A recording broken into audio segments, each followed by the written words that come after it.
사만입니다. 더 시즌입니다. 어제 장은 오늘 CPI 결과를 앞두고 상당한 혼조세의 장으로 마무리하였습니다. 장 막판에 갑자기 매수세가 들어오기는 했으나 큰 의미는 없고요. 오늘 CPI 결과에 따라서 모두 다 반납을 할 수도 있는 상황입니다. 공포지수는 다시 그리드 61로 올라와줬고요. CME 패드와치의 금리 예상은 다시금 51%로 올라와줬네요. 여전히 최근 6, 70%까지 올라갔던 금리 인하의 예상치보다 상당히 낮아졌죠. 하지만 40%대까지도 내려갔다가 다시 51%로 올라와준 것은 일단은 괜찮은 흐름이라고 볼 수가 있겠습니다. 노무라의 오늘 CPI 결과 예상치를 한번 가져와 봤습니다. 인베스팅의 예상치는 MOM 0.3, 노무라도 0.3, 인베스팅의 헤드라인 CP MOM은 0.3, 노무라도 0.3, 그리고 3월 소비자 물가지수 312, 노무라도 312. 노무라와 시장 예상치가 상당히 똑같네요. 제가 왜 노무라의 예상치를 자꾸만 가져오냐면 23년 초에 나스닥이 턴을 하면서 상방으로 방향을 돌렸죠. 그거를 최초로 맞춘 기관이 바로 노무라이기 때문입니다. 다른 기관들은 여전히 비관적으로 더 내릴 것이다. 증시가 더 내릴 것이다 라고 했지만 유일하게 노무라만 최초로 증시가 상방일 것이다 라고 예상을 했기 때문에 항상 노무라의 예상치를 가져와 보는 겁니다. 노무라의 멤버들이 상당히 잘 맞추고 있는 것 같습니다. 그리고 여러 기관의 예상치를 가져와 본 결과 큰 차이는 없는 것으로 보아 시장의 예상치대로 오늘 CPI 결과가 발표될 것으로 보고는 있지만 만약에 모두의 예상을 깨고 CPI가 더 높게 나온다고 하면 증시는 바로 조정 국면으로 돌아서겠죠. 잘 체크하시고 대응하시길 바라겠습니다. 공포지수 매매법, 매수의 방법, 그리고 매도의 방법 참고하시고요. 푸드크옵션 체크하겠습니다. 0.80 여전히 갈팡질팡하는 뉴트럴, 중립의 모습. 오늘은 US100 CFD 나스닥 지수 차트 주봉을 가져와 봤습니다. 여전히 상당히 많이 올라와 있는 상태고요. 하지만 지속적으로 말씀드렸다시피 아무리 상방이어도 원웨이 상방은 없습니다. 올랐다가 약간의 조정, 올랐다가 약간의 조정, 올랐다가 약간의 조정, 그리고 올랐다가 큰 조정, 그리고 다시 오르죠. 변한 건 없습니다. 여전히 반복되는 역사이며 올랐다가 약간의 조정, 올랐다가 약간의 조정, 올랐다가 약간의 조정 오르고 이런 식으로 갈 거예요. 원웨이로 가는 장이라고 하더라도 중간중간 이러한 건전한 조정이 있어야, 그게 기간 조정이든 가격 조정이든 어쨌든 조정이 있어야 증시는 더 올라갈 수가 있습니다. 사람들은 주식이 이렇게 오르면 항상 매도를 하려고 합니다. 수익을 끊어버리는 행위를 하는 것이죠. 그리고 주식이 내리면은 언제나 또 매도를 하려고 합니다. 손실을 줄이기 위해서 하는 행동이죠. 인간의 뇌가 그렇게 설계되어 있기 때문에 그렇게 할 수밖에 없습니다. 매도가 나쁜 것은 아니고 결국 매도를 하기 위해 주식을 하는 것은 맞지만 매도를 하게 되면 그 주식은 현금으로 바꿔지게 되고 현금은 시간이 갈수록 가치가 하락하는 똥입니다. 똥으로 바꾸지 마시고 주식이 오르면 그냥 즐기고 주식이 하락하면 더 사면 됩니다. 간단한 거예요. 뇌의 구조를 바꾸셔야 됩니다. 주식은 길게 보유하는 것이라는 말입니다. 하지만 언제든 많이 오르면 또 많이 내리는 게 주식이잖아요. 이러한 주식을 빚을 내서 한다? 그러면 백전백패입니다. 왜냐하면 심리에 쫓기게 되므로 반드시 여윳돈으로 하셔야만 하며 빚을 내거나 꼭 써야 할 돈으로 기한을 정해놓고 하면은 절대로 질 수밖에 없습니다. 주식이라는 게 예상을 할 수가 없는데 그 예상할 수 없는 것을 기한을 정해놓고 한다라고 한다면 무조건 집니다.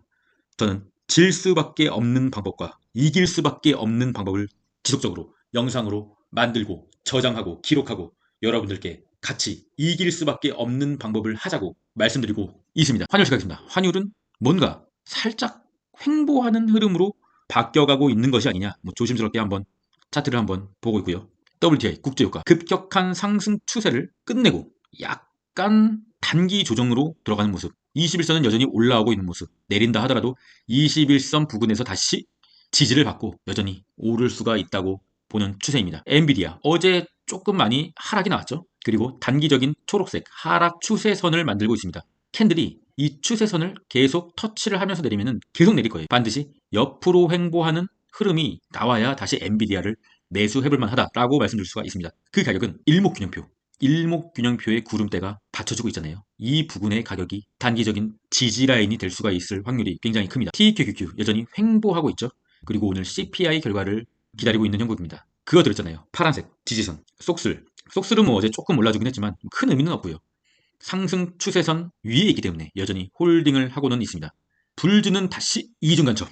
불주는 이제 더 이상 우리 편이 아닐 수도 있다는 생각도 가끔씩 들곤 합니다. 이중 간첩이 되고 있습니다. 적군이었다가 아군이었다가 계속 반복하고 있는 이중 간첩. 말장난이긴 한데 그냥 진짜 아무 생각 없이 말장난을 하는 건 아니고요. 다 의미가 있습니다. 불주는 그래도 두 번째 상승 추세선을 계속 걸치고 있기 때문에 현재까지는 홀딩을 하고 있습니다. 명확하게 하락으로 방향을 튼 것이 아니기 때문에 홀딩을 하고 있다는 것입니다. 테슬라는 하락 추세선, 이 하락 추세선을 살짝 돌파하고 완벽하게 어제 좋은 방향으로 돌파해준 모습. 하지만 볼린저 밴드는 확실히 좁아진 모습이고요. 이제는 상방일지 하방일지 방향을 결정할 자리가 왔다고 보시면 되죠. 상방으로 만약에 가게 된다면 저항 라인은 다시 일목균형표의 구름대까지 오르고 저항을 받을 수가 있는 흐름. 가격은 180 중후반까지로 보여지고 있습니다. 테슬라. 오랜만에 테슬라가 올라서 기분이 조금 좋아졌습니다. 그러나 계속 하락하고 찔끔 올랐는데 기분이 좋은 게 조금 자존심이 많이 상합니다. 일단 여전히 저는 테슬라가 제 계좌에 있지만 없다고 생각하고 있습니다. 숏의 보조지표. 키움전사의 일간 순매수에서 3배 레버러지가 사라졌네요. TQ 속슬, 속스S, SQQ가 사라졌습니다. 그 대신 FNGU가 올라와 줬긴 했지만 일단 단독으로 올라온 상황이라 크게 신경 쓰지는 않고 있고요. 우리의 마음처럼 키움전사의 순매수 현황도 상당한 혼조세라고 보시면 되겠습니다. 속스S 여전히 K값이 D값을 상방으로 돌파하고 꺾이지 않는 모습, SQQQ도 꺾이지 않는 모습, 여전히 오리무중하고 있는 것이죠. 작전은 편한 게 하나도 없습니다. 롱이 큰 폭으로 내리거나 최근 저점을 갱신했을 때 저는 추매를 할 것입니다. 코인의 공부지수 78이고요. 코인베이스 2배.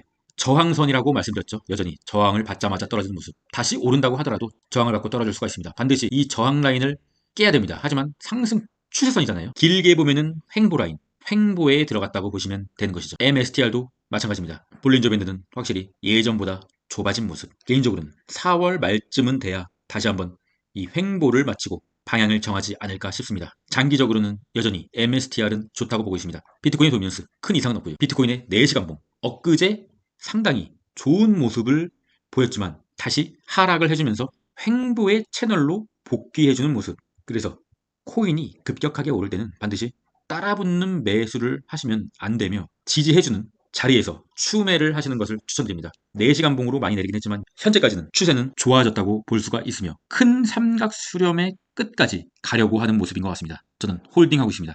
이더리움도 홀딩하고 있으며 이더리움은 여전히 비트코인보다는 좋다고 말씀드릴 수가 있습니다. 큰 삼각 수렴의 위에 있기 때문에 길게 보면 횡보지만 어쨌든 단기적인 상승의 가능성은 상당히 남아있다고 보시면 되겠습니다. 우리가 코인이라는 것을 단순히 1, 2%, 3, 4%의 수익을 보고 매도를 하려고 하는 거 아니잖아요. 코인의 일일 변동폭이 기본적으로 3, 4%는 나오는데 고작 그걸 먹자고 이렇게 힘들게 홀딩을 하고 있는 것은 아니잖아요. 길게 보고 24년은 어나우, 어코우니까 큰 폭으로 내린다고 하면 추매의 기회로 사용하시고 큰 폭으로 오른다고 하면 매수를 멈추고 수익을 즐기는 그러한 마인드를 장착해야 될 시점인 것 같습니다. 그러한 매매를 여러분들께 알려드리고 장착시켜드리고자 저의 멤버십 간단하게 보시고 가겠습니다. 시저스 장교는 텔레그램으로 중장기 매매 일지를 공개해드리고 있으며 UDT는 당연히 매매 일지 플러스 이러한 중장기 종목들을 홀딩하는 관점에서 봤을 때 굉장히 지루한 이러한 횡보의 장에서 손가락만 대부분 빨고 있지만 이럴 때 확실한 기법으로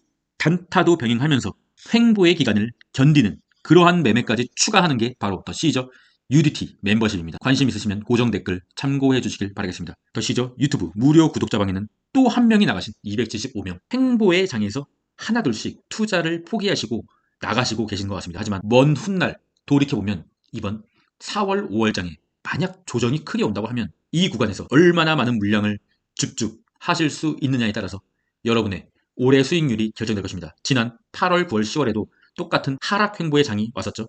그때 상당히 많은 물량을 줍줍했던 저는 그때 줍줍한 모든 물량들이 전부 다 100% 이상의 수익이 났고요. 언제나 이렇게 시장에 사람들이 관심이 멀어질 때는 항상 기회였습니다. 왜냐면 미국 주식은 어나우 어차피 나스닥은 우상향이기 때문입니다. 많이 힘드시겠지만 여러분 잘 버티시고 저와 함께 경제적 자유를 위해서 한 발 나아가시도록 하시죠. 마지막은 주식 명언으로 마무리하겠습니다. 자는 동안에도 돈이 들어오는 방법을 찾지 못한다면 당신은 죽을 때까지 일을 해야만 할 것이다. 저의 뇌리를 망치로 때리는 그러한 명언입니다. 저는 죽을 때까지 절대로 일을 안 할 거예요. 미국 주식은 우리가 잠을 자는 동안에 열리잖아요. 정확하게 일치하는 명언이죠. 한 가지 더 준비하였습니다. 길을 닦는 자가 도달하는 곳은 언제나 같다. 시대가 변하더라도 그곳에 닿을 때까지의 여정이 다르더라도 반드시 같은 장소에 도달하지. 츠기쿠니 요리이치. 저와 함께 같은 장소에 도달하는 투자 마인드를 가지시고 그곳에 같이 갑시다. 그럼 전 오늘 CPI 결과가 조정으로 나온다. 그럼 조정을 쳐맞겠습니다. 그럼 전 끝까지 가겠습니다. 이상입니다.